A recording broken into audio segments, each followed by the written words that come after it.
berilmu dulu, bermakrifat dulu, baru berkalam, berwirid, baru beramal. Jangan dibalik. Selama ini kita berwirid dulu, minta ijazah kiri kanan sana sini, akhirnya kebanyakan ijazah pusing-pusing sendiri. Nah, kita nggak mau. Orang kalau mengamalkan sesuatu dengan ilmu, amalan berat jadi ringan. Karena niatnya cuma satu, ilahi anta maksudi wa ridhaka matlubi. Ya Allah, engkau tujuanku, cinta engkau yang kami tuju, dan ridhamu yang kami cinta. Malam ini kita beruntung juga kedatangan murid Syekh Yasin ke Abdul Muhaimin. Ini beliau umur 81 ya, dari Bekasi ya. Beliau berkisah tentang Syekh Yasin barusan kepada kami ya. Semoga Allah sehatkan beliau selalu. Amin. Dari Bekasi ke sini jauh gak? Lumayan ya. Alhamdulillah. Dari siang tadi kayaknya. Ya. Bismillahirrahmanirrahim. Bisanadinal muttasil ila al-muallif qala bab al-bab al-hadi wal ishrun. Bab 21. Bab 21. Fi ajaibil qalb. Mengenai keajaiban kolbu, keunikan kolbu. Beliau mulai dengan hadis yang paling sahih dalam bab kolbu, hadis sahih Bukhari. Banyak orang kalau ahli hadis murni dia bahas silsilah sanadnya. Ada di sini yang hafal 5.000 hadis? Nggak ada ya? Kitab Ihya Ulumuddin memuat hampir 5.000 hadis. Belum lagi asarnya digabung, kaul-kaul ulama salafus saleh itu sampai 11.000 lebih.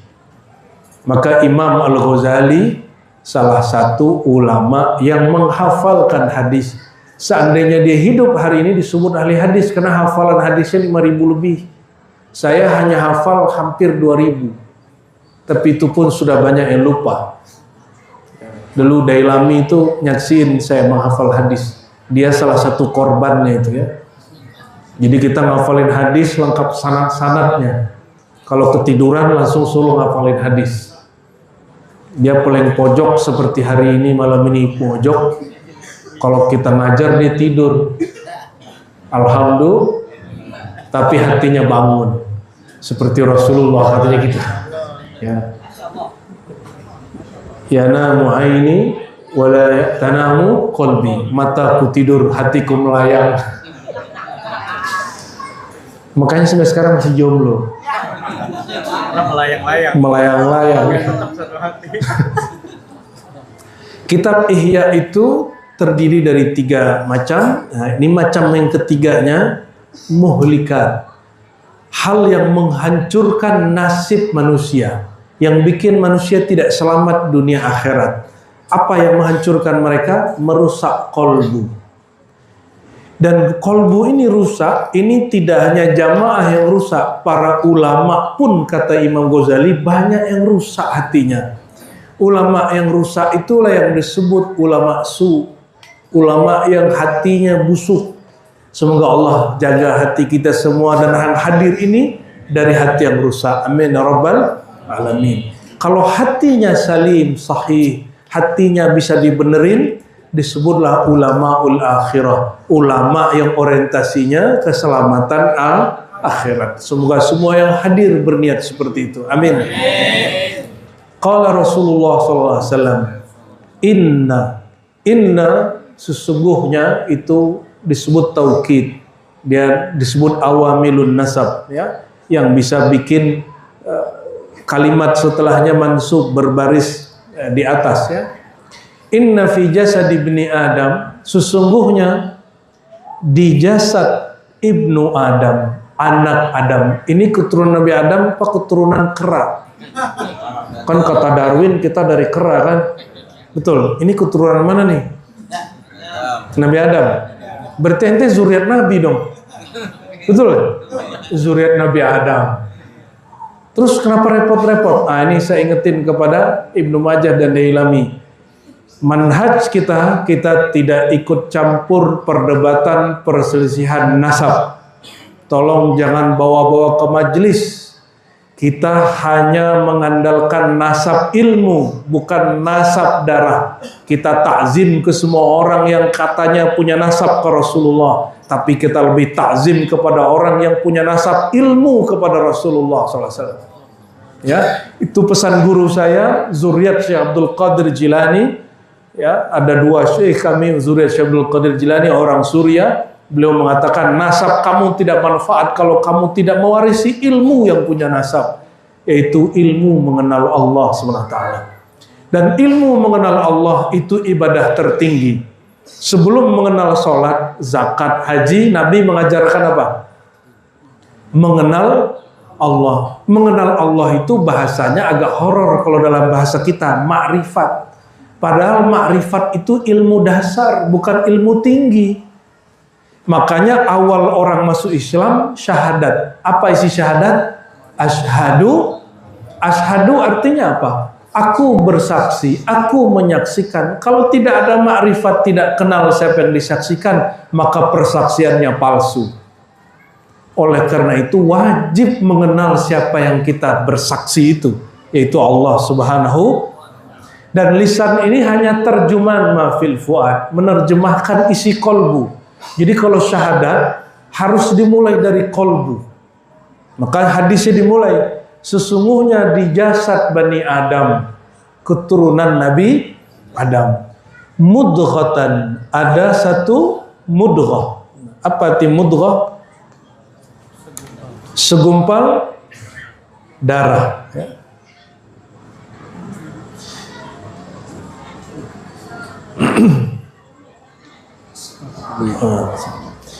Mudghah itu segumpal darah yang kita sebut hari ini jantung.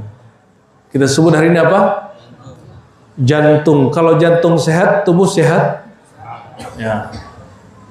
Idza salahat atau saluhat, jika jantung itu sehat, maka saluhal jasadu kulluh, maka sehatlah seluruh badan. Ala wahyal qalb, itulah yang disebut qalbu. Kolbu terbagi dua. Nah, perhatikan. Kolbu terbagi dua. Ada kolbu zahir, ada kolbu batin. Kolbu zahir disebut jantung. Jantung itu bentuknya mirip dengan pohon yang punya buah namanya sonubar, bahasa Arab. Jadi jantung kita ini, coba punya jantung nggak? Susu bagian kiri, 2 jari di bawahnya, di situ ada jantung, dilindungi oleh rusuk. Jadi Allah sengaja buat benteng namanya rusuk. Jadi kalau kita kena pukul di sini, jantung kita masih aman. Ya, agak ke kanan dikit namanya hati, ulu hati. Ini bukan hati yang itu, ini liver. Bukan itu, tapi yang sebelah kiri namanya kecuali yang terlahir jantungnya sebelah kiri, kan ada yang aneh 1-2 orang. Jantung sanubari atau kolbu sanubari itu kaitannya dengan badan. Tapi ada kolbu yang batin, disebut kolbu nurani. Hati nurani. Apa arti nurani? Hati yang bersifat ada cahaya. Maka Nabi berdoa, Allahumma ja'al fi qalbi nura. Ya Allah, jadikan di kolbuku ada nur. Karena itu kolbu disebut kolbu nurani, ya. Kalau dia sehat, dia bercahaya. Cahayanya bukan cahaya lampu, cahaya ilmu, cahaya hidayah, cahaya Nur Muhammad sallallahu alaihi wasallam yang kita baca di awal kitab Maulid. Allahumma salli wa sallim ala nuril mausuf bit taqaddum wal awwaliyah. Ya Allah, turunkan rahmat dan salam Engkau kepada Rasulullah yang nurnya disifati dengan taqaddum. Taqaddum itu ruh Ahmad. Kalau awwaliyah adalah Nur Muhammad sallallahu alaihi wasallam sesuai hadis awwalu ma khalaqallahu nura Muhammad. Hadis ini sudah kita teliti, hadisnya sahih. Jadi orang yang bilang nggak sahih, dia belum update. Dia belum Saya tidak suka pakai hadis yang dhaif, apalagi palsu. Ya. Orang ada Syekh Fulan bilang dhaif, ya mungkin dia nggak ketemu data yang kita dapat. Yang Allah pertama cipta adalah Nur Muhammad sallallahu alaihi wasallam. Dialog dengan Sayyidina Jabir ibn Abdullah radhiyallahu taala anhuma. Itu kolbu, berarti punya dua kolbu. Kolbu yang menghadap kepada tubuh, kolbu yang menghadap kepada Allah. Kolbu yang menghadap kepada tubuh, penghubungnya darah. Maka di darah kita ada nur hayatnya Allah. Nur hayatnya Allah. Kalau ingin ikut talqin nanti, amalkan zikir ya hayyu ya qayyum habis sholat 40 kali. Supaya nanti kolbu batinnya seirama dengan kolbu zahirnya. Maka kita baca ya hayyu ya qayyum, wahai yang maha hidup, menghidupkan aku melalui aliran darah dari jantungku. Kalau jantungnya, darahnya sudah tunduk menyebut nama Allah, nanti diajarkan zikir namanya talqin. Jadi apa arti talqin? Guru meriwayatkan zikir Allah la ilaha illallah atau zikir apapun sebagaimana gurunya dulu mengajarkan, diajarkan ke murid, diajarkan dengan lisan, dihantarkan masuk kepada kolbu. Itu disebut dengan talqin zikir. Di riba, di majelis kita, kami mengakhirkan baiat. Jadi di kita tidak ada langsung baiat. Yang ada cuma talqin dulu, talqin, khalwat, suluk, zikiran, ngaji, udah gitu doang. Kenapa diakhirkan baiat? Kalau udah baiat gak boleh main-main. Kalau sudah talqin tapi tanpa baiat masih boleh ngaji main-main. Di ribat ini karena manhaj patron kita al-ilmu, siapapun orang berilmu boleh kita berguru kepadanya, nggak mesti kepada kami. Ya, tapi untuk zikiran silakan ikuti ya tuntunan-tuntunan yang sudah dikasih. Kenapa punya mursyid nggak usah banyak-banyak, nanti kebanyakan wirid pusing-pusing sendiri. Kan bingung, ini hari ini ngamalin mursyid yang mana nih? Jangankan beda thariqah, antara TKN Suryalaya dengan TKN Banten sudah beda kaifiat. TKN Ketua Jatman sekarang, guru kita Kiai Ahmad Alwani, beda-beda tipis. Saya dapat TKN juga dari ulama Betawi, Kiai Ahmad Jayadi, Allah yarham, sudah wafat. Itu juga beda lagi. Beda-beda cara, beda-beda kaifiat. Maka untuk zikir tarekat, mursyid yang kita baiat cukup satu. Tapi kalau ente sudah kata guru, kamu sudah cukup, sudah diijazahkan untuk jadi guru, baru boleh mengambil thariqat-thariqat yang lain. Itu yang saya lakukan. Selesai umur 27 diangkat guru, diijazahkan guru secara mutlak, baru saya kemudian belajar Qadiriyah, Naqsyabandiyah yang lain, Syaziliyah, Syatariyah. Kita kemudian membuka hati seluas-luasnya. Ternyata dimanapun bunyi kita pijak, di situ ada wali Allah berzikir. Alhamdulillahirabbil. Nanti kalau orang sudah ketemu Nur Sayyidina Muhammad, nggak ada lagi nama thariqah. Yang ada cuma satu jalan, thariqah Sayyidina Muhammad sallallahu alaihi wasallam. Jadi thariqat ini nggak boleh menyebabkan seseorang benci kepada orang yang beda thariqah. Jika begitu, anta minal matrudin, kamu orang yang tertolak, bukan bagian umat Nabi Muhammad sallallahu alaihi wasallam. Nanti kalau jumpa Rasulullah nggak sahut. Ya.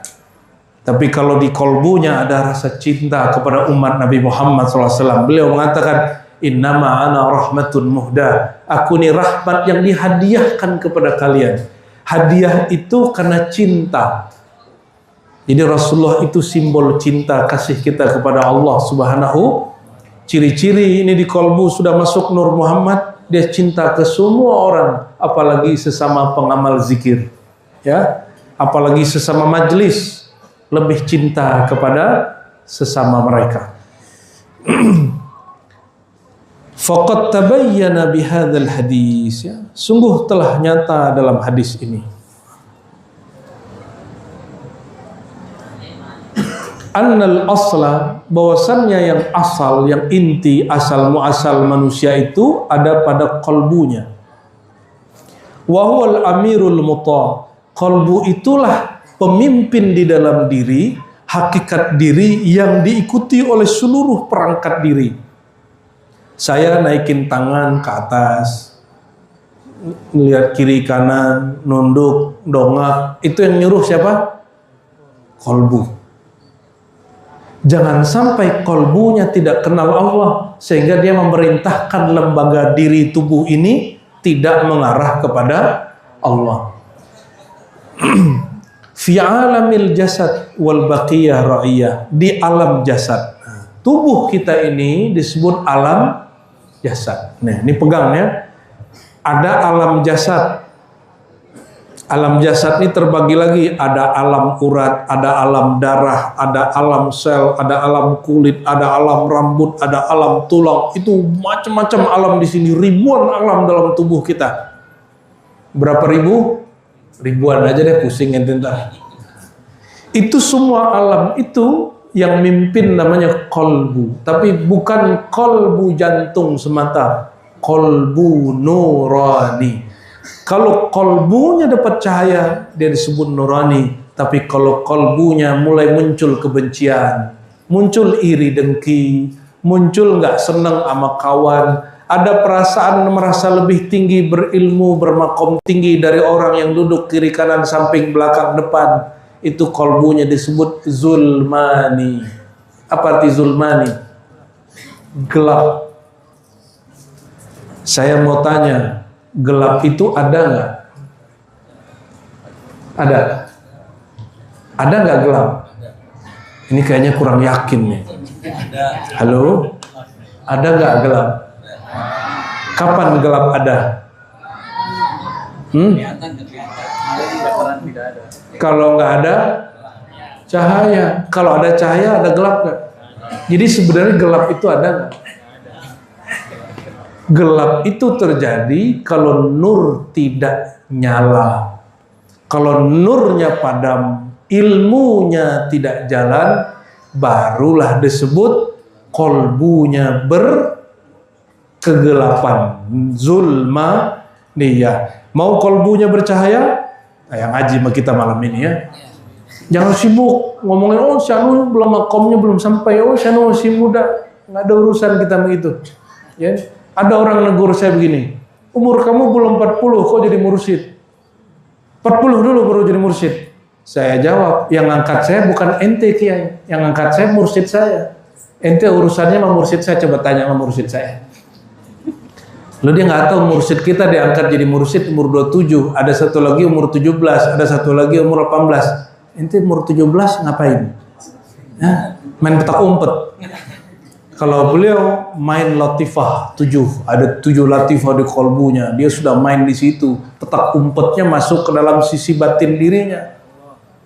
Anak-anak sibuk main petak umpet, dia sering sibuk main lembaga dirinya. Maka wajar umur 17 sudah jadi wali Allah.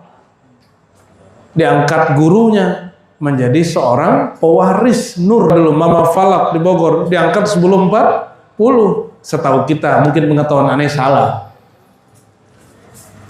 Kalau ditugaskan jadi Rasul, betul Rasulullah ditugaskan jadi Rasul umur 40, tapi sudah jadi Nabi, belum lahir sudah jadi Nabi. Apa kata beliau? Kuntu awwalan nabiyyina fil khalq. Belum ada makhluk, akulah makhluk pertama dan akulah Nabi pertama. Sallallahu alaihi wasallam.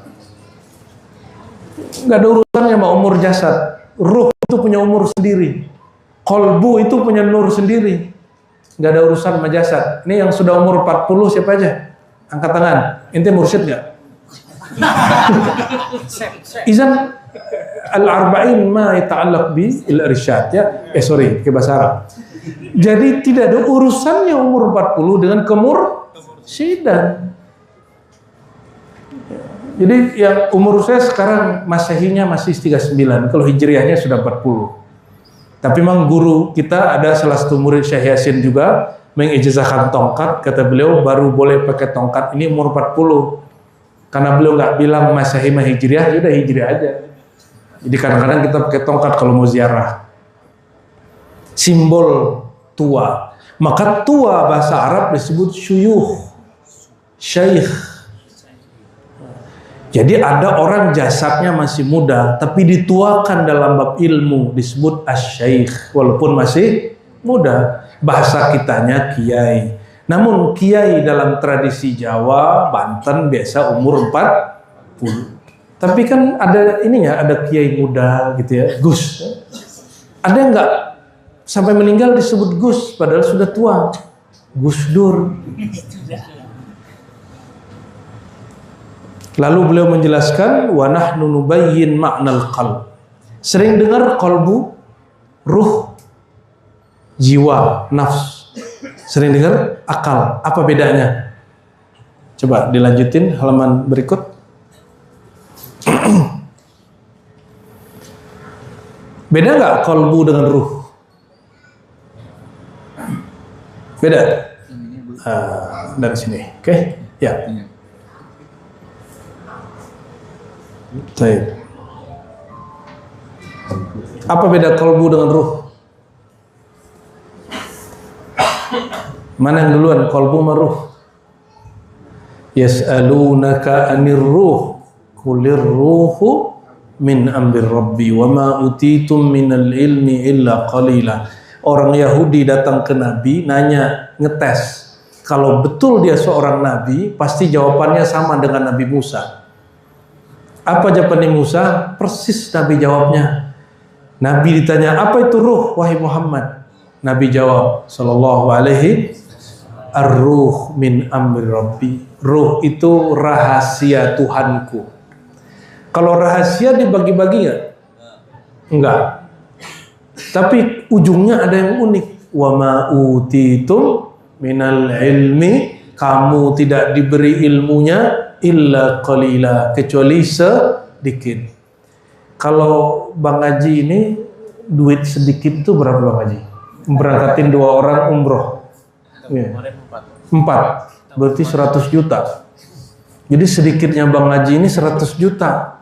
Kalau sedikitnya antum berapa? 50.000. Apa 5.000?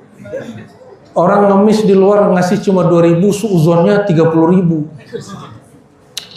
Sianu tuh, nanti kalau kita kasih duit, dia pakai narkoba. Mana bisa duit enti 2.000 bikin narkoba? Ngasihnya 2.000, suuzonnya 50.000. Paham maksudnya? Kalau nggak mau ngasih, gak usah ngasih. Jangan menggelapkan kolbu dengan berburuk sangka. Nggak mau ngasih, lewatin aja tuh pengemis. Nggak mau ngasih pengamen, lewatin, nggak usah ngomong. Ya, itu namanya menciderai kolbu. Jika Bang Haji sedikitnya 100 juta, kira-kira yang punya Trans 7 berapa tuh dia? Dia kalau nyebut sedikit mungkin 100 M. Kan dia nutupin Trans kan banyak tuh. Itu berapa M itu modalnya? Bagi dia sedikit itu. Cuma kekayaannya hilang 1 ludah aja. Nah, hilang itu. Itu cuma apa? Kotoran-kotoran duit dia aja itu.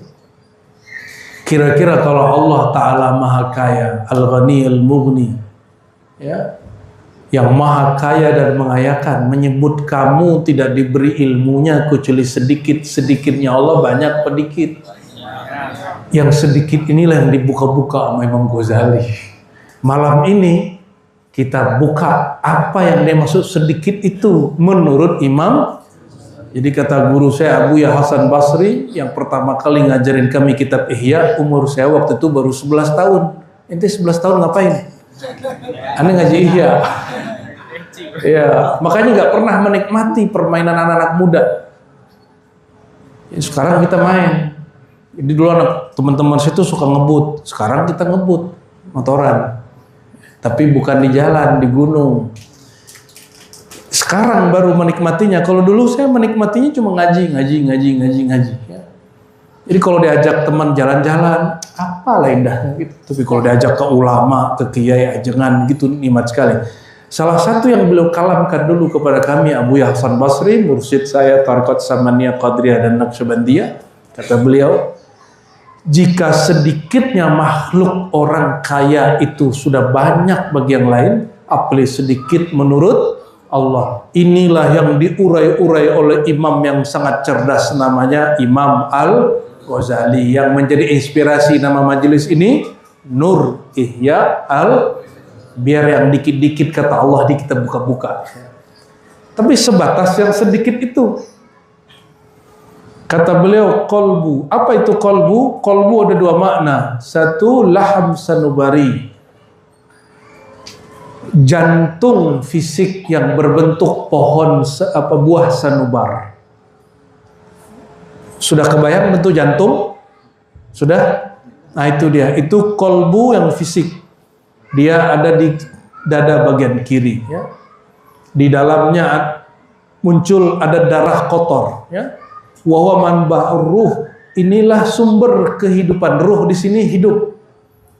Coba orang mati punya jantung nggak? Tapi darahnya masih jalan apa enggak? Enggak. Ruh di sini artinya hidup, nyawa. Maka dalam kajian-kajian dulu ada Abah Bustami namanya di Gunung Salak. Itu ilmu makrifat yang dibuka, makrifat hayat, makrifat darah. Bahwa sumber hidup kita secara zahir berkait dengan darah, secara batin bersumber dari nur hayatnya Allah Subhanahu Ta'ala. Wafat umur 130-an, ya. Baru meninggal. Ada yang sudah ke sana? Ada sebagiannya. Beliau pernah jumpa, kalau cerita ke saya, jumpa Soekarno, jumpa Hatta, jumpa orang-orang dahulu. Tapi jantung fisik yang isinya darah itu ada di orang mati, ada di binatang ternak dan binatang buas. Maka kata beliau, maujud lil bahaim wal mauta. Maujud ada, maujud bahasa Indonesia? Wujud. Ada pada bahaim, binatang ternak. Ada yang punya ayam nggak? Ada. Punya kucing? Punya apa lagi? Punya kambing. Tapi ente nggak ternak babi kan? Itu semua hewan tadi punya jantung nggak? Punya. Makanya pada senang kan makan ati ampela sama jantung kan? Enak sekali kalau diolahnya bagus. Jadi jantung begitu bisa dimakan. Bukan itu maksud hati, jantung, kolbu dalam Al-Quran. Ya. Wal makna sani, lalu makna yang mana yang disebut kolbu, hati di dalam Quran? Huwa, hati atau kolbu yang dimaksud di dalam Al-Quran, latifah, titik halus rabbaniyah yang berkait dengan Allah, ruhaniyah, dia tidak fisik, sifatnya rohani. Sifatnya apa? Rohani tampak atau tidak tampak? Tidak tampak. Laha pada si kolbu bihadzal lahmi ittisalun ma. Dia punya hubungan rahasia dengan jantung. Kalau rahasianya diputus namanya mati. Jadi yang disebut mati dalam akidah kita Ahlus Sunnah wal Jamaah, terputusnya hubungan hayat dari kolbu rohani kepada kolbu jantung jasmani. Paham? Jadi jangan heran kalau ada Pak Dokter, bidan, perawat, ada orang nih jantungnya udah gak bergerak, tapi dia masih hidup. Ada kejadian begitu? Ada. Saya punya guru begitu. Kata dokter jantungnya nggak jalan nih, tapi kok masih hidup, kok masih gerak-gerak. Kenapa? Karena jantung rohaninya, kolbu rohaninya masih berkait dengan jantung fisik. Jadi kapan orang mati itu diputus. Itulah hebatnya wali setan yang kemudian punya murid namanya dukun santet. Dukun apa lagi namanya? Teluh. Ya. Semoga Allah jaga kita semua dari itu. Sihir hukumnya haram. Ya, tidak boleh. Jika Imam Ghazali mengatakan jika sihir itu ilmu maka dia mulia, tapi jika digunakan untuk mencederai orang lain haram. Ya, oleh Sayyidina Umar pelaku sihir santet itu dikisos sama dia. Berarti Sayyidina Umar ini punya bukti karena dia kasyaf. Dia bisa menyadari kesadaran batin. Ya, betapa tidak mungkin ya. Sayyidina Umar lewat di suatu gang, di gang sebelah ada setan, kabur setannya. Kalau ente lewat di gang ada setan, setan ngapain? Diamperin, dikerubungin kali ya. Ya, nauzubillah summa nauzubillah. Wa hadhil latifah, titik halus inilah hiya al-alimah billah, yang kenal Allah itu kolbu yang rohani, bukan jantung. Siapa yang kenal Allah? Kolbu yang rohani, bukan kolbu sanu. Coba ulangi, kolbu ada dua jenis. Yang fisik namanya apa? Sanu. Kalau yang batin namanya nurani. Lulus sudah ini. Udah beres pengajiannya. Yang kenal Allah jantung fisik yang berdetak, berdenyut itu, atau kolbu nurani. Jadi ketika Allah mengatakan fa'lam annahu la ilaha illallah, maka ilmuilah, pelajarilah, ketahuilah bahwasannya Allah tiada yang berhak disembah selain Dia, tiada yang benar-benar wujud selain Dia, tiada yang benar-benar dicinta selain Dia. Itu yang disuruh tahu siapa? Jantung. Yang diperintah di situ siapa? Kolbu nurani. Kalau kolbunya patuh, dia langsung bercahaya. Kalau kolbunya bandel, kolbunya langsung gelap. Paham di situ? Kalau kita gelap, gelisah atau tenang? Kecuali sama yayang. Namanya berkholwat. Makanya wali Allah itu suka kalau zikir lampunya dimatiin malam-malam. Mereka udah nggak takut lagi masuk kubur karena udah biasa gelap-gelap. Kolbunya bercahaya. Sedangkan alam ini gelap, kata Imam Mu'tailah, al-aqwan zulmah, alam ini sebenarnya gelap. Al-qawmu zulmatun, alam itu gelap. Yang Allah nggak kasih cahaya, dia gelap. Kalau lampu padam, lampu mati, gelisah. Kalau lampu hidup, kita bergerak dan ceria, betul?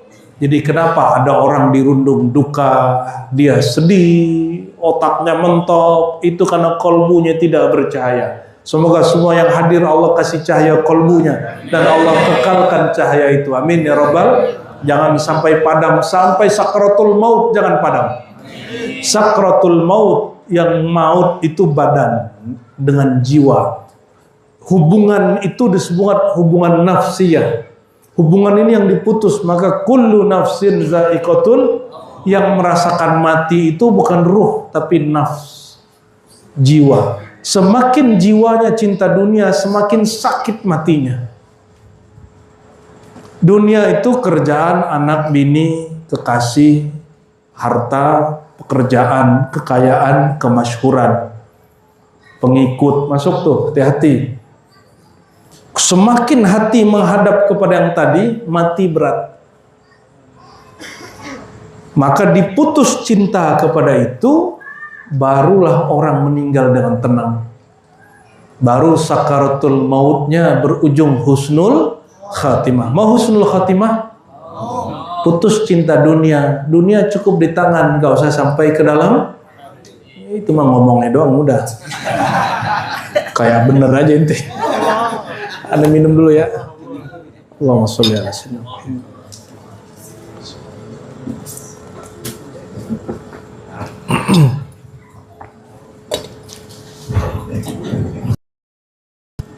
Hiya al-alimah billah. Si kolbu itulah yang alim, yang mengenal Allah. Berarti si kolbu itu yang diperintah ngaji.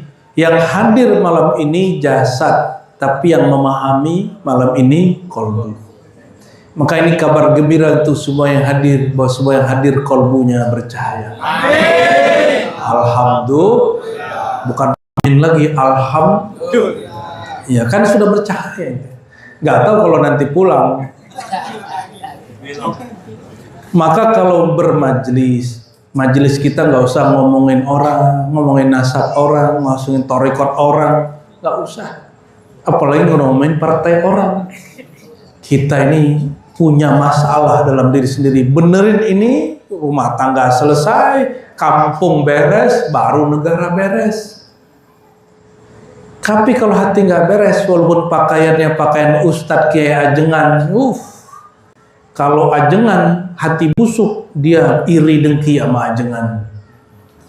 Kiai kalau hati busuk, dia iri dengkinya sama kiai. Maka kalau kiai nggak pernah jelek-jelekin Haji Purwanto. Kalau kiai ustadz jelekin ustadz, itu ciri-ciri ustadz ulama su. Hati-hati. Ente berguru, pastikan gurunya tidak membicarakan aib orang. Kalau bisa tutupin aib orang. Ada orang pancing-pancing, tutupin. Mungkin maksudnya begini. Ya. Saya kalau ada guru suka menghina orang, saya tinggalin gurunya. Makanya pada mencak-mencak kan, yang kita tinggal itu. Ya, panas dia. Nggak mau kita. Kita dulu sebut si fulan, dibilang dajjal. Si fulan kadzab. Dajjalnya belum keluar, disebut orang itu dajjal. Ngakunya murid Syekh Yasin, seperguruan sama beliau. Udah aneh tinggal tuh guru. Tapi kita meninggalkannya baik-baik. Cuma dianya nggak mau baik-baikan sama kita. Udah biarin. Sempat kesel sekali 2 kali, habis itu udah saya tobat lagi kepada Allah Subhanahu. Ngapain juga kesel ya. Al-mudrikah, yang dia mengetahui lima laisa yudrikuhul khayal, dan yang pengetahuannya dapat mencapai yang tidak dapat dicapai oleh khayal akal. Nih perhatikan, khayal itu terbagi 2. Khayal hissi akli. Yang kedua khayal qalbi rohani hakiki. Ada 2. Ulangi. Khayal hissi akli. Itu yang kemudian misalnya baca buku, dibayang-bayangin mimpi, nah itu khayal itu. Atau lagi zikir, tiba-tiba datang makhluk bilang, wahai wali Allah, mulai hari ini semua yang haram halal bagimu. Nanti datang lagi zikir, datang lagi makhluk baru, wahai wali Allah, makammu sekarang paling tinggi, semua wali di bawahmu. Hati-hati itu ya.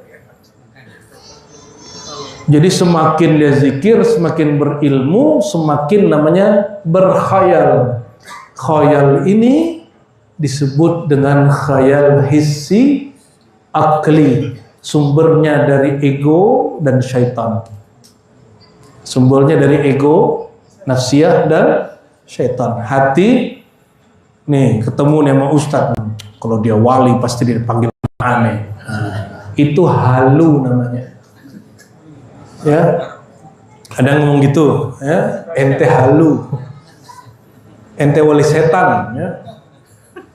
Masa wali standarnya tahu nama ente? Wali itu standarnya tahu nama Allah, bukan nama kalian. Itu standar wali Allah. Maka innama yakhsyallaha min ibadihil, yang segan takut hormat kepada Allah itu hanya ulama, orang yang mengenal nama Allah, sifat Allah. Kalau nggak disebut wali, nggak disebut ulama. Jadi tolong kalau bermajelis di sini, yang disebut keramat bukan jalan di atas air, bukan terbang di udara, karena burung tiap hari terbang bukanlah wali Allah. Ikan setiap hari, mulai dari dia menetas sampai dia mati, sampai ente makan, dia terakhir dia di air juga nggak mati-mati. Adakah wali ikan? Nggak ada toh. Dulu betul ada imam namanya Imam Abdul Khaliq Wujdawani, ya. Nama thariqahnya Khajakaniyah, pra Naqsyabandi, sebelum Naqsyabandi dimasyhurkan Allah. Imam Abdul Khaliq ini berguru ke Nabi Khidir. Kata Nabi Khidir, kamu masuk ke air, tahan napas, baca zikir ABCD, suruh zikir 3 jam nggak keluar-keluar. Bukan untuk jadi wali, cuma latihan supaya dirinya kuat. Latihan supaya diri dia, nanti jangan coba ya. Aneh habis majelis ini Nur Ihya nih, pengen coba ilmu Nabi Khidir. Itu namanya halu, ya. Nauzubillah subhanahu. Jadi yang nggak sampai oleh akal ini, kolbu sampai. Jadi kalau akal bilang nggak masuk akal, kolbu bisa. Betapa banyak hal yang akal nggak masuk akal, tapi kolbu masuk. Khayal dan waham. Waham ini persepsi yang lemah. Wahwa haqiqatul insan. Itulah yang disebut hakikat insan. Ini kan sekarang banyak nih ngaji hakikat. Ini gampang. Ketemu jawabannya langsung. Mudah toh. Belajar hakikat semudah ini. Mana yang disebut hakikat insan? Kolbu kamu. Gampang tuh. Orang kayaknya ngomong hakikat ribet bener. Ente sanadnya kemana kok ribet begitu? Imam Ghazali yang paling mengerti ilmu hakikat, jelasin hakikat cuma di baris keberapa ini dong? Masih 1 halaman dia. Jadi yang disebut hakikat insan apa? Qalbu nurani, disebut latifah rabbaniyah ruhiyah. Kok disebut itu hakikat insan? Karena dialah yang kenal Allah. Maka yang mengenal Allah itulah hakikat insan. Wahwal mukhatab, itulah qalbu nuranilah yang dipanggil Allah, yang diajak bicara oleh Allah. Wa ila hadzal ma'na asyara biqauli. Inilah yang disebut di Quran surat Qaf, ya. Inna fi dzalika ladzikra liman kana lahu qalbun. Sesungguhnya pada kisah-kisah demikian pada Al-Quran terdapat peringatan bagi orang yang punya kolbu. Nah, ini perhatikan, ini punya kolbu nggak? Coba cek. Dari tadi saya menjelaskan sesuatu, ada yang bisa dipahami? Berapa jenis kolbu? Satu yang zahir, namanya apa? Jantung. Bahasa Arabnya kolbu, sanu. Yang batin kolbu. Tuh. Yang disebut hakikat insan yang mana? Kolbu nu, atau disebut latifah rabbaniyah ruhaniyah. Paham? Berarti malam ini sudah kenal diri kan? Gampang tuh, man arafa nafsahu faqad arafa rabbahu. Terus siapa yang mengatakan ngaji tasawuf sulit? Siapa yang kenal hakikat dirinya, dia akan mengenal Tuhannya. Malam ini sudah kenal hakikat diri. Yang paham apa yang kami jelaskan malam ini, itu bukan otaknya, bukan sekedar akalnya, tapi kolbunya, hakikat dirinya. Sudah paham? Itu? Sudah paham? Berarti benar nih hakikat manusianya. Depan saya manusianya, bukan setan bertubuh manusia. Karena ana minal jinnati wan, setan itu bisa ngambil tubuh manusia. Malaikat juga bisa ngambil tubuh Dihya al-Kalbi. Masa wali nggak bisa? Ya. Masa nabi nggak bisa? Begitu mudahnya Allah SWT berbuat, ya. Lalu beliau memperkuat. Nah, ini bagian terakhir aja ya. Ini nggak usah berat-berat, ini pembukaan aja. Seandainya kolbu itu jantung, laham sanubari, daging sanubar yang berfisik itu, lakana mawjudan likuli ahad. Tentu itu ada di binatang ternak dan orang mati. Orang mati sudah nggak ada kolbunya, maka disebut dia mati. Jadi kapan orang disebut mati? Kalau kolbunya putus hubungan dengan dia. Apa yang disebut mati suri? Suri itu bukan bahasa Indonesia, suri. Suri itu bahasa Arab, suriyah, surah. Bentuknya kayak mati, tapi hubungan ruhnya dengan jantungnya masih ada. Itu yang ditanyain dokter tadi sama kita. Jantungnya udah gak berdetak, berdenyut, tapi kok dia masih hidup? Itu disebut mati suri. Setiap hari, setiap malam kita mati, tapi bukan mati suri, namanya mati naumi, mati tidur. An-naumu ahul, mau tidur itu saudara mati. Mau matinya enak gak? Seenak tidur. Mau? Kita kalau capek pengen tidur kan? Kalau diganggu orang marah nggak? Sama, orang kalau udah kenal kolbunya, kenal Allah, dia ingin mati seperti dia menginginkan tidur. Nggak ada takutnya. Ente karena belum tahu, baru tahu hakikat level 1. Makanya belum tahu indahnya mati. Bahwa mati itu mahar berjumpa dengan Allah Subhanahu.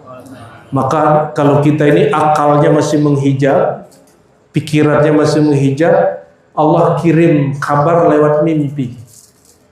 Itulah sebabnya orang-orang yang tidak punya kerohani yang kuat, mimpi nabinya dalam tidur. Kalau wali Allah lagi zikir, lagi jaga, bisa jumpa. Kenapa? Rohaninya bisa tenang saat dia jaga. Kalau kita rohani baru tenang saat tidur. Rohani saling kunjung mengunjungi, mau dia tidur mau dia bangun sama aja. Itulah mursyid. Kenapa mursyid ngerti muridnya lagi zikir sama gak zikir, dia paham ya. Dan itu rahasia perusahaannya. Inilah pengantar dari kitab Ihya Ulumuddin. Inilah yang akan kita buka di majelis ini, tapi juga kajian-kajian ilmu yang lain. Semoga Allah Ta'ala berkahi majelis ini, menjadi corong ahlus sunnah wal jamaah. Semua yang hadir, semua yang khidmat, wabil khusus sahibul bait, Allah berkahi hidupnya. Hidup yang zahir, hidup yang batin, kalbu yang zahir, kalbu yang batin. Amin ya rabbal alamin. Ala hadini wa likulitin salih. Al-Fatihah.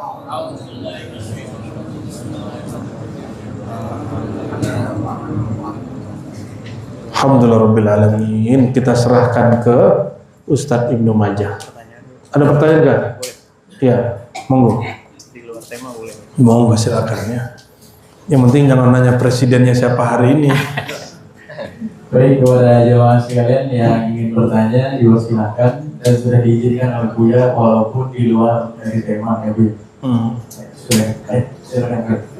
Bismillahirrahmanirrahim. Assalamualaikum warahmatullahi wabarakatuh. Dan kita hormati bersama guru kita bersama Mukarram Buya Ar-Razi. Mudah-mudahan kita doakan beliau senantiasa Amin. sehat walafiat dan selalu dimudahkan dalam Allah. Amin. Sedikit Buya yang ingin saya sampaikan, bagaimana cara mengamalkan zikir dan amalan tasawuf yang diajarkan dalam thariqat dalam zaman saat seperti ini. Terima kasih kepada saya punya mohon maaf. Wassalamualaikum warahmatullahi wabarakatuh. Assalamualaikum. Bagaimana cara bertasawuf, bertorikot di zaman modern itu ya? Iya. Manusia itu dari dulu sampai sekarang sama, yang berbeda cuma peradabannya. Di zaman Nabi Adam sampai zaman Nabi Muhammad sampai zaman kita, manusia kawin, makan, minum, tidur, ngoceh, nongkrong, sama nggak? Betul? Sampai sekarang sama nggak? Berarti itu aktivitas tubuh, aktivitas batinnya sama. Zikir, ngaji, kenal Allah, wiridan, silaturahim, udah gitu aja kerjaan batin kita. Terus gimana caranya? Kata Imam As-Surawardi, Abu Hafiz Surawardi dalam kitab Awariful Ma'arif, man laisa lahu syaikhun la yufliha abadan. Siapa yang tidak punya guru yang dia contoh, yang mengajarkan cara mengenal Allah, maka dia tidak akan pernah wusul, tidak pernah sukses, tidak pernah bahagia sampai akhir. Jadi kita mesti punya guru mursyid. Untuk fikih cari ahli fikih, untuk akidah cari ahli tauhid, untuk tasawuf carilah mursyid. Ya, hindari perdebatan. Kan ada mursyid meninggal nanti terjebak di konflik sana sini. Enggak, kita enggak usah yang begitu-gitu. Kalau ada orang mengaku aku jadi mursyid lalu mengangkat wakil talqin, itu urusan dia buat thariqat baru, urusan dia. Kalau ada orang kenal Allah, berzikir lewat dia, alhamdulillah. Kalau enggak, ya urusan dia, tanggung jawab dia, ada harapan Allah. Jadi jangan sibuk dengan konflik-konflik tarekat. Ya. Ciri-ciri, jadi tarekat ini terbagi dua, Kang, ya. Satu, tarekat nafsiyah. Tarekat nafsiyah ini tambah ilmu, tambah zikir, tambah ego, tambah konflik. Kenapa? Karena kolbunya cenderung kepada dunia tarekat. Ada dunia tarekat itu kemursyidaan, ijazah-ijazahan, posisi memimpin majelis zikir, jadi mursyid. Itu dunia tarekat, dunia juga.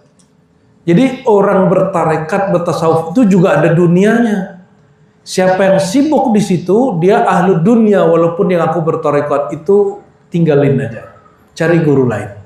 Cari guru lain. Cari guru yang mana? Dia punya mursyid, dia bertarekat, bahkan dia mursyid tapi dia tidak membanggakan kemursyidannya.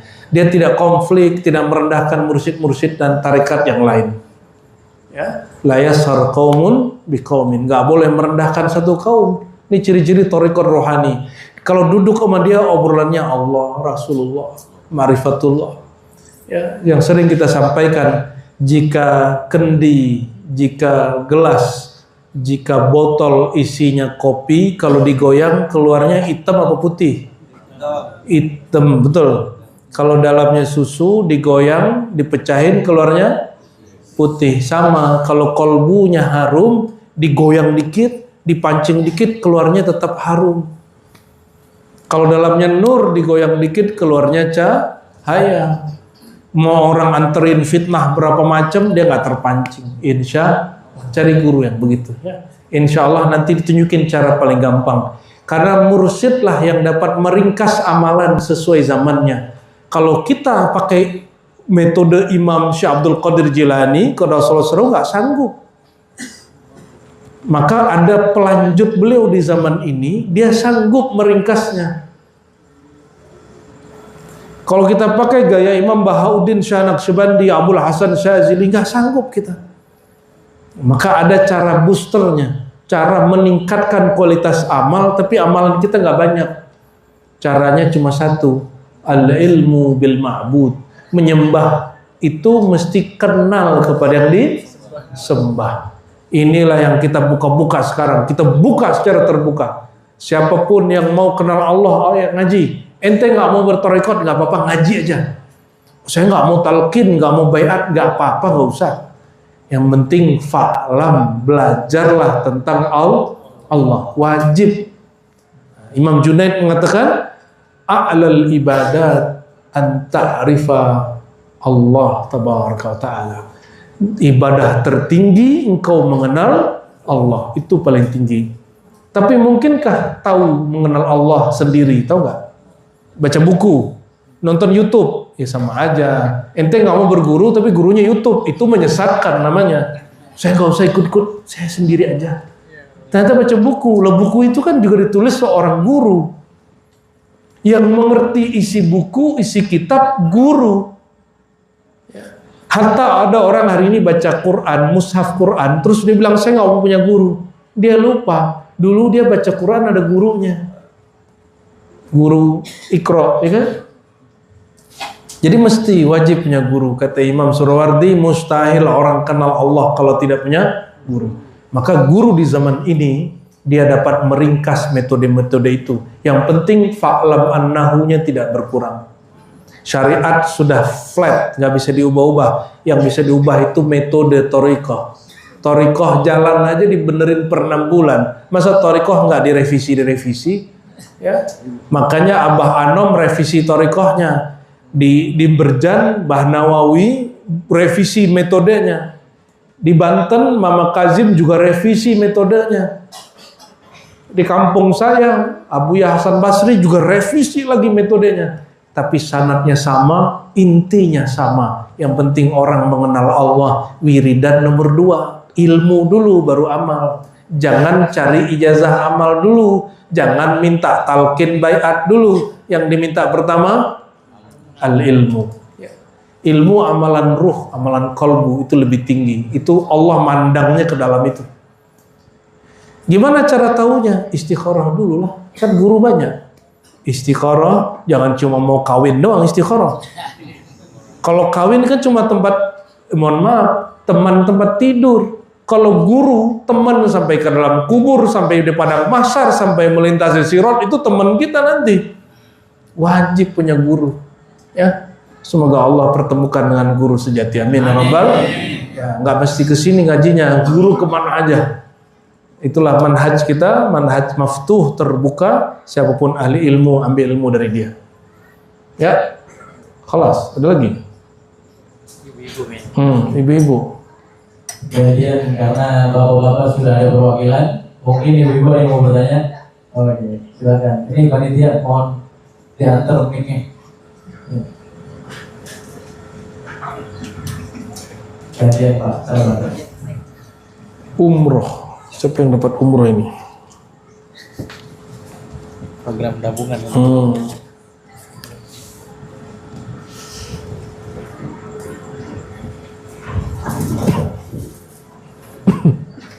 Bismillahirrahmanirrahim. Assalamualaikum warahmatullahi wabarakatuh. Waalaikumsalam. Mohon izin, Abiyala dan para semuanya, perkenalkan saya Elis dari Gerakan Sedekah Jumat dari Perumahan Sukamulya. Silakan. Terima kasih atas kesempatannya.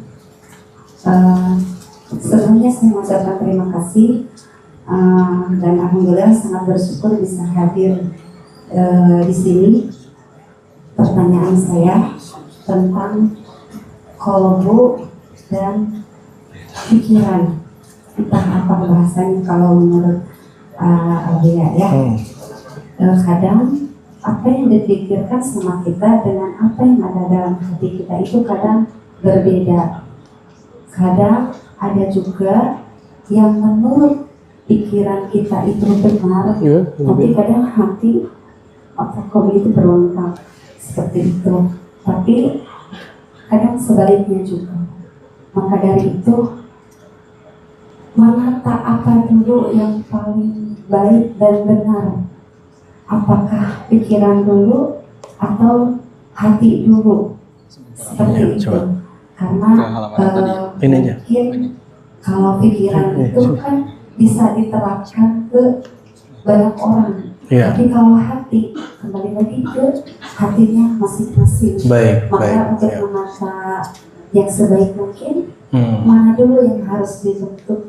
Ya, terima kasih. Assalamualaikum warahmatullahi wabarakatuh. Assalamualaikum warahmatullahi wabarakatuh. Kolbu dan pikiran. Ya, pikiran itu bukan bahasa Indonesia. Pikiran itu dari bahasa Arab, fikir. Bahasa Arabnya begini, fikrun. Ya, ada namanya pikir, al-fikri, orang paling banyak pikiran. Al-fikru ya. Al-fikr itu kerja akal. Aklun ya. Ngapain pikiran? Pikiran itu pekerjaannya berimajinasi. Disebut khayali. Apa bahasa Arabnya? Khayal. Ini yang bikin joglo ini siapa nih Bang Haji nih? Masih ingat orangnya? Nah, orang itu sebelum bikin ini dia berkhayal dulu kan? Maka al-khayal muqaddimatut tamaddun, gitu kata kawan aneh. Khayal imajinasi itu adalah permulaan peradaban. Orang berkhayal dulu baru dia bisa bangun rumah. Yang mau beli mobil, motor pasti dia tiap hari berkhayal gimana kalau aneh punya motor gitu kan. Tapi kalau kebanyakan khayal namanya tulul amal. Tulul amal. Tolol amal. Tul itu artinya panjang. Tulul amal, tolol amal. Bukan ain, pakai hamzah. Hamzah itu angan-angan, sinonim daripada khayal. Apa beda angan-angan dengan khayal yang barusan? Kalau angan-angan memikirkan sesuatu yang tidak pantas dipikirkan. Ya, ente bukan zuriat Nabi, pengen jadi Habib, itu khayal tuh ya. Ente bukan mursyid, pengen bergaya mursyid, kemana-mana udah pakai sorban aja deh. Emang kalau nggak pakai sorban nggak jadi mursyid? Enggak, pakai sorban kalau saya ini karena peresmian majelis saya nggak pakai sorban. Tapi kalau malam zikiran saya pakai sorban, lengkap. Pakai sorban, imamah ya, lengkap kita pakai semua. Karena menghormati malaikat yang hadir. Malaikat itu kemana-mana pakai imamah ya. Kalau ini sorban rida namanya, yang dikalungkan, ada sorban di kepala, imamah. Pakai, monggo ya. Tapi jangan kemudian kita merasa lebih. Emang kalau pakai kopiah hitam langsung jadi kiai gitu? Ya, ente kalau pakai apa nih? Jas langsung jadi ustadz. Nggak ada urusannya. Ya. Emang kalau kopiah dicopot, ilmunya copot? Nggak ada urusannya. Guru aneh berapa orang tuh ahli hadis kalau ngajar nggak pakai kopiah? Ahli hadis. Ente ahli hadas. Gaya-gaya bener kalau ya lucu lah. Kita ini terjebak dengan simbol. Kemana-mana harus pakai kopiah. Ya. Ente kalau ke mall pakai kopiah begini risih sapamnya. Ya. Kita ini seminggu bisa 4 kali, 5 kali, 6 kali naik pesawat. Sekali saya pakai kopiah. Itu sama yang tukang scan disuruh mundur. Diperiksa lagi kita. Ya. Sekali pakai kopiah. Ya, untung kita nggak ngomong ya. Dasar ente. Mau aneh kasih bom, kita kasih gitu. Itu kan Pak pasti ngamuk orang di bandara kan? Ya. Itu karena pakai kopiah. Coba kalau kita pakai sorban kayak Habib Umar kan, nah, mungkin dia cium-cium tangan kali. Astagfirullahaladzim.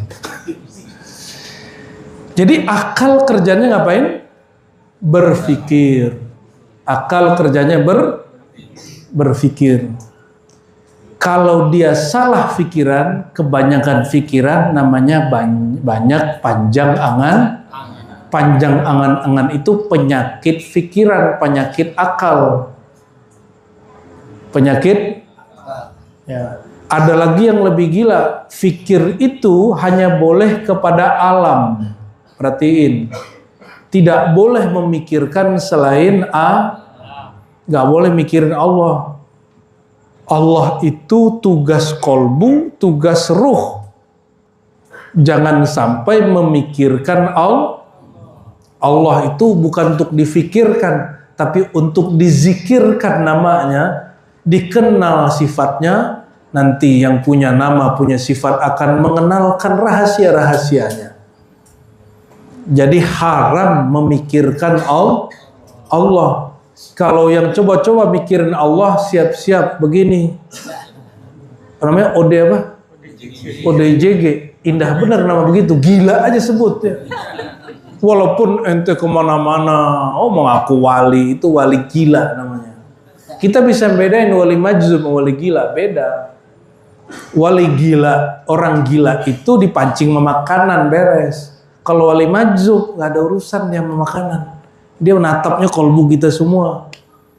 Namun wali majzub, wali yang dicabut akalnya oleh Allah karena cintanya berlebih, tidak boleh dijadikan mursyid. Orang majzub ente jadiin mursyid. Orang majzub itu dimintain doanya untuk kebaikan. Dijadikan tempat kita muhasabah. Karena dia langsung, hatimu nggak bener gitu ngomongnya. Ada orang sibuk nanti sama lambang dicoret-coret sama dia.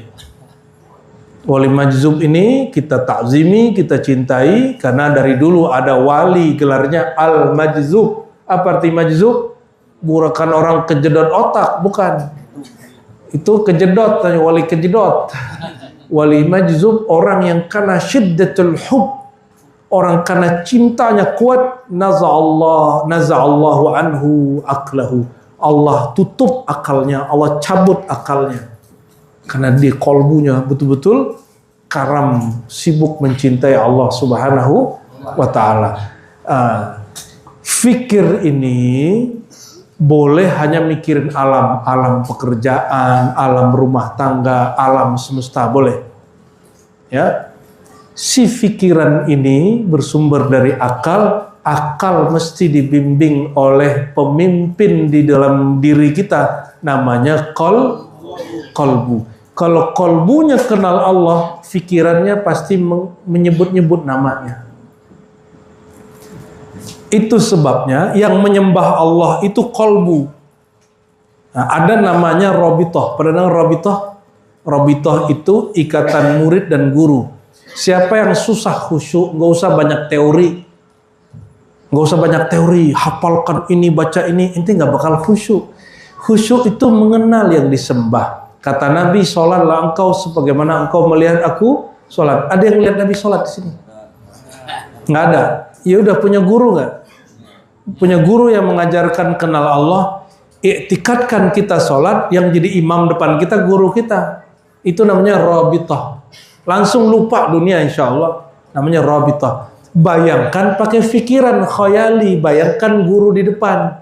Kalau kolbu hanya menyembah Allah, jadi tidak benar kalau orang tarekat robitoh nyembah guru. Membayangkan guru tugas pikiran. Kalau menyembah Allah tugas kolbu. Jadi yang nggak paham begini, ini kurang update ilmunya. Walaupun dia kiai 1000 gelar ya. Sudah beda pemahamannya. Jadi akal dan kolbu lain, ya, lain. Ya. Namun kolbu dia punya akal rahasia.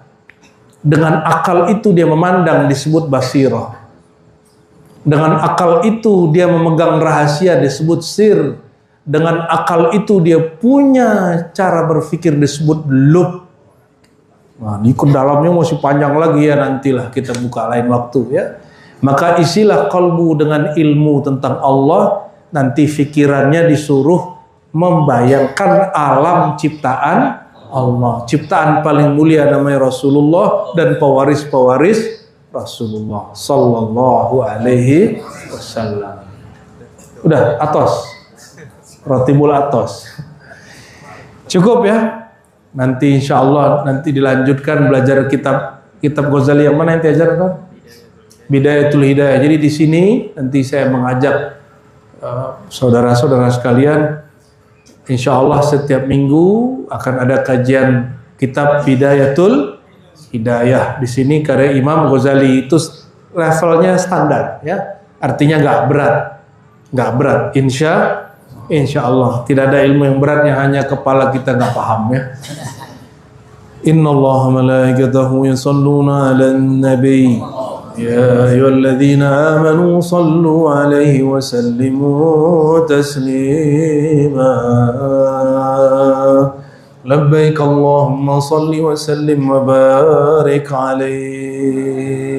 Kita salat Jibril ya. Sallallahu ala Muhammad sallallahu alaihi wasallam sallallahu ala Muhammad. Baiklah, telah kita saksikan tadi secara bersama-sama tausiah yang telah disampaikan oleh Abu Ya Ar-Rasyid Hasim. Semoga bagi kita yang mendengarkan dan bagi Abu Ya Ar-Rasyid Hasim yang menyampaikan, sama-sama mendapatkan pahala dari Allah Subhanahu wa Ta'ala. Semoga apa yang telah kita dengarkan dan kita simak bersama-sama tadi dapat menambah ilmu pengetahuan kita dan semakin mendekatkan diri kita kepada Allah Subhanahu wa Ta'ala. Amin ya rabbal alamin. Dari tausiah yang telah disampaikan oleh Abu Ya Ar-Rasyid Hasim tadi dapat kita ambil kesimpulan dan juga ilmunya, bahwasanya jangan sampai kita terlena oleh kenikmatan dunia hingga sampai meninggalkan kewajiban kita dan meninggalkan perintah dari Allah Subhanahu wa Ta'ala. Marilah kita selalu bersama-sama menjaga diri kita agar tidak terlena terhadap kenikmatan dunia dan selalu berusaha untuk mendekatkan diri kita kepada Allah Subhanahu wa Ta'ala. Semoga kita termasuk umatnya yang selalu mendapatkan syafaat dari Rasulullah SAW dan juga selalu mendapatkan hidayah serta rahmat dari Allah Subhanahu wa Ta'ala. Semoga apa yang telah kita dengarkan tadi dapat menjadi ilmu dan juga bermanfaat bagi kehidupan kita, dan tentunya semakin mendekatkan diri kita kepada Allah Subhanahu wa Ta'ala. Sekali lagi kami ucapkan terima kasih yang sebesar-besarnya bagi penonton yang telah mensupport channel Rahasia Islam ini dengan mensubscribe, like, dan share. Karena dengan bantuan dan support penonton sekalian, kami semakin bersemangat untuk selalu menyebarkan konten-konten yang insya Allah akan memberikan ilmu serta manfaat bagi kita semua. Sekali lagi kami mohon, apabila konten kami memberikan manfaat dan juga ilmu serta nilai-nilai positif, mohon bantuannya untuk subscribe, like, dan share, karena dengan melakukannya kita sama-sama telah menyebarkan kebaikan untuk sesama umat manusia.